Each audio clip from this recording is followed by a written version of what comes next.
house was too quiet for an Atlanta night. No bass-thumping speakers, no studio laughter, just the eerie silence of a home once filled with swagger, now heavy with tension. King Harris stood by the kitchen island, his jaw clenched, the glow of his phone lighting up his face. He wasn't scrolling, he wasn't tweeting, he was staring, locked in on a video, one that had just gone viral. On screen was a girl, the one he'd told his family not to mention, his baby mama, crying, exposing texts, photos, and then she said it. T.I. told me to disappear. The video played on repeat.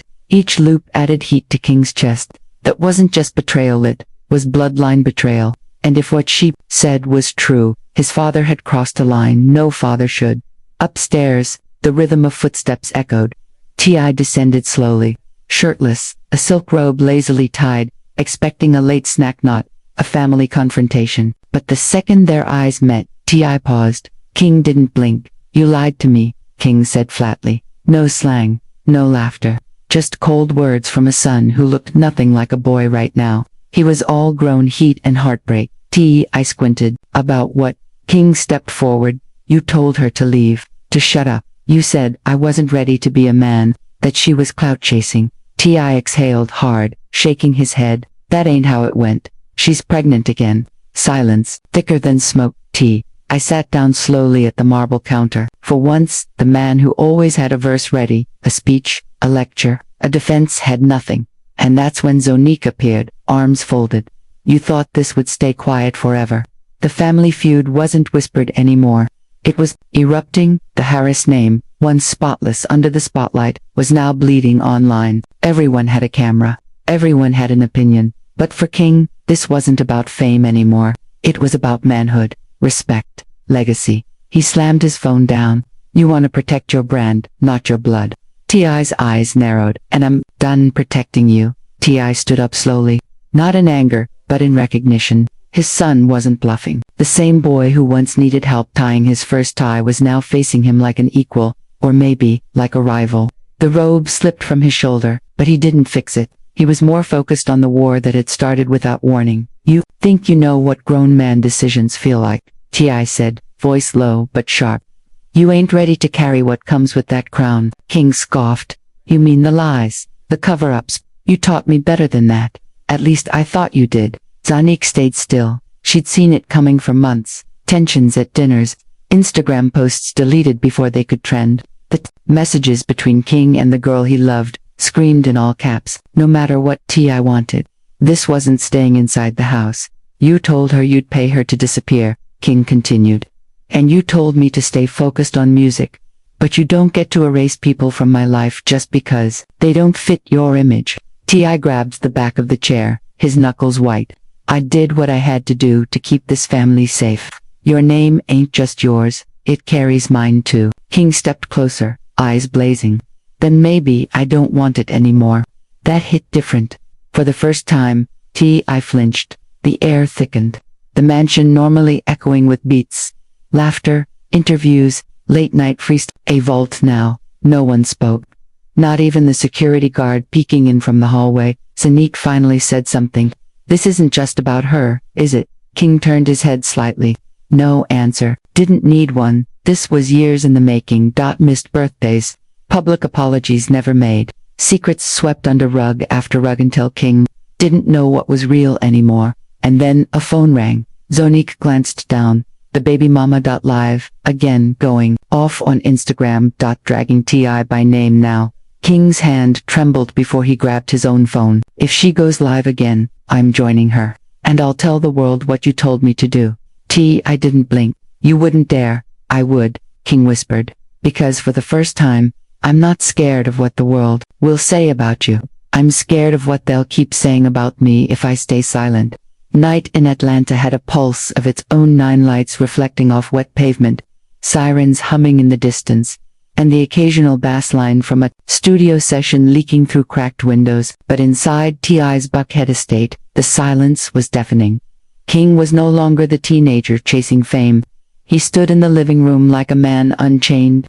The scars of growing up in the spotlight, the whispers about his temper, the tabloids painting him as a reckless shadow of his father, they all surged behind his stare. Zonique sat on the armrest, scrolling through comments under the baby mama's latest post. It's everywhere now. The Shade Room just reposted it.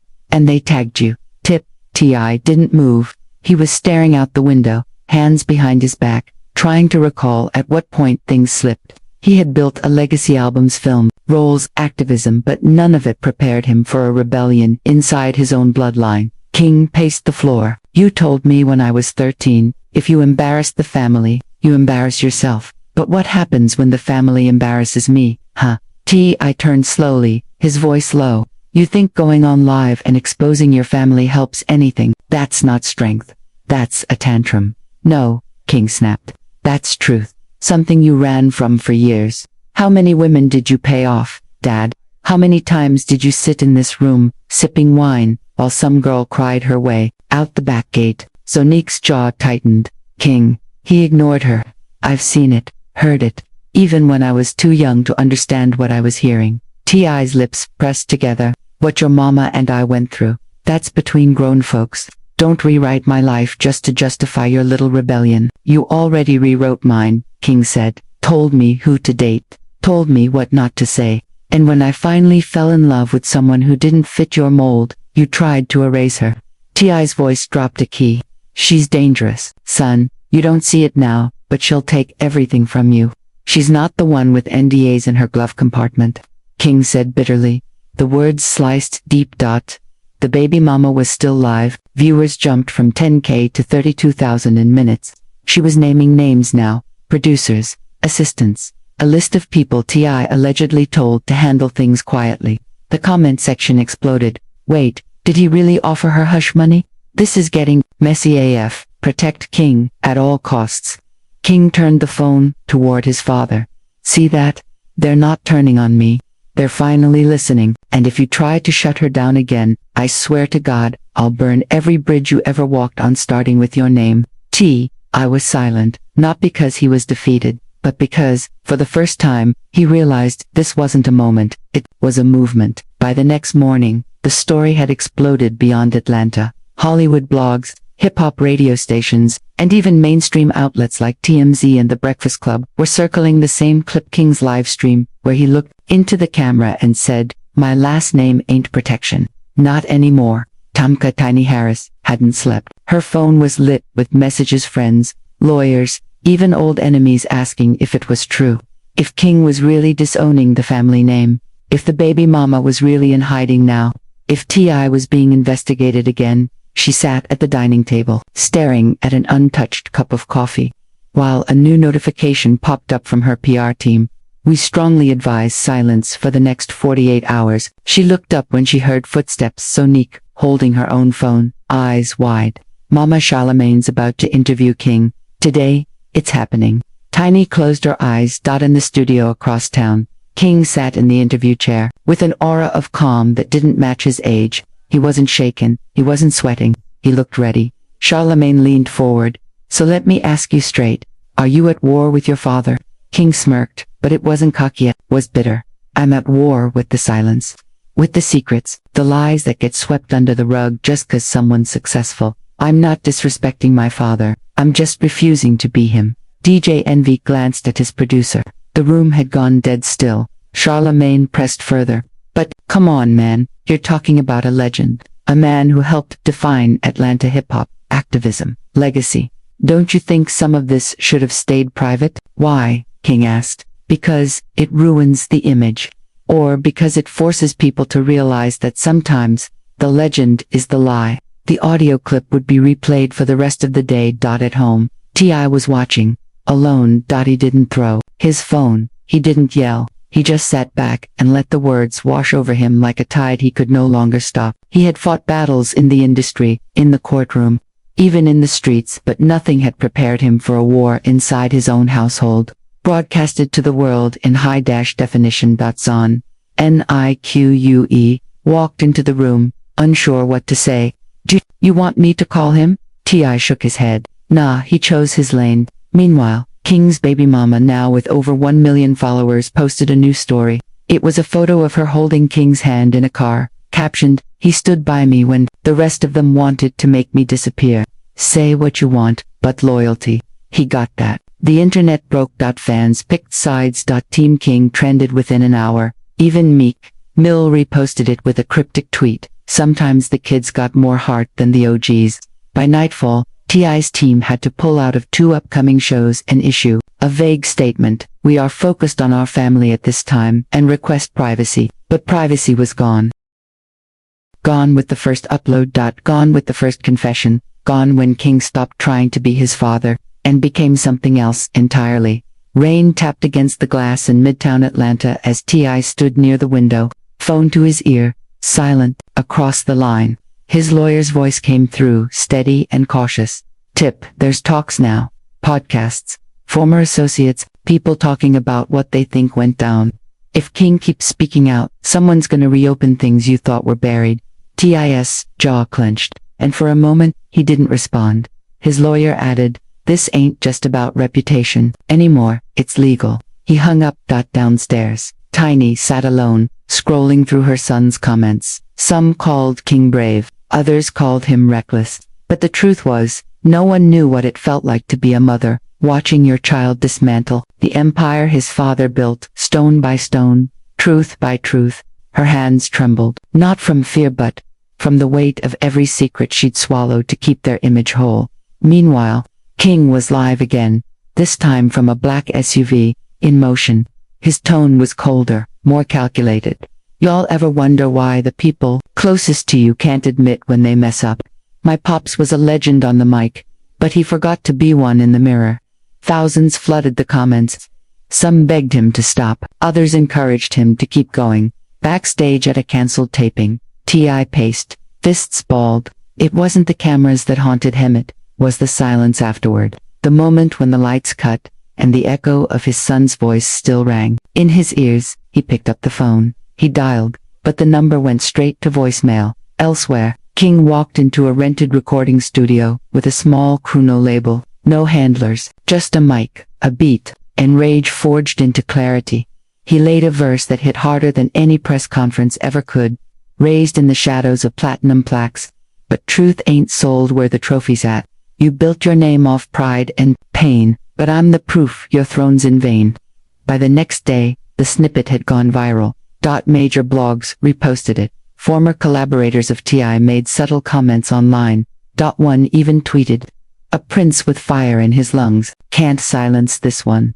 Suddenly, King wasn't just a rebellious son, he was a new kind of icon, a whistleblower with rhythm, a truth-teller in chains of gold. The Harris household was fractured. Zonique tried reaching King, but every attempt was met with static, missed calls, or silence. Even Tiny's voice memo, "Baby, come home, let's talk, just us, no press, no anger," remained unread. T.I. sat in his home studio that night, alone. He played old verses he once wrote about fatherhood, legacy, and fear. Words that sounded hollow now. He looked at an old photo, a young King in his arms, smiling with baby teeth, clinging to a man who once promised he'd never let him feel abandoned. He whispered under his breath, "When did I lose him?" 3 days had passed since the verse dropped and Atlanta hadn't stopped talking. Not in the barbershops, not in the studios, not in the streets. King Harris, once known for chaotic interviews and a rebellious streak, had just rewritten his entire narrative. And T.I., that King of the South, was now being dissected not by the media, but by his own blood. Inside a dark podcast studio with red lighting and unfiltered hosts, the clip was played again for the 100th time. The host leaned forward, eyes narrowed. "This ain't just rap beef. This is a bloodline rebellion. And when you air out the sins of your father in public, you either rewrite history or destroy your own name. Which one is King trying to do?" Cut to Buckhead, where a private family meeting was underway. No cameras, no phones, just tension thick enough to cut through silence. T.I., Tiny, Zonique, Messiah, and a few longtime family elders had gathered not to scold but to figure out what was left. "I need y'all to understand," T.I. said, slowly, deliberately. "What he's doing out there don't just affect me, it affects you. Every one of y'all got a last name people recognize, but that's just it." Messiah pushed back. "He's not trying to destroy the name, he's trying to be heard."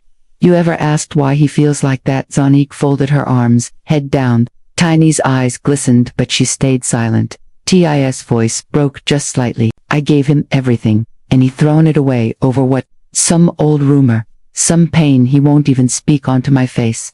Just then, T.I.'s phone buzzed. It was a news alert. Breaking. King Harris signs independent deal, plans to drop full album about growing up in a lie. He stared at the screen. No emotion. Just exhaustion. Meanwhile, in a luxury penthouse downtown, King sat with a young PR manager and a music executive who saw dollar signs in generational scars. You keep telling your story. You control the narrative, the exec said. The world's listening. King nodded, but his eyes weren't on the deal or the money. They were on a journal, in his lap scribbled pages of lyrics and memories. Some about his father.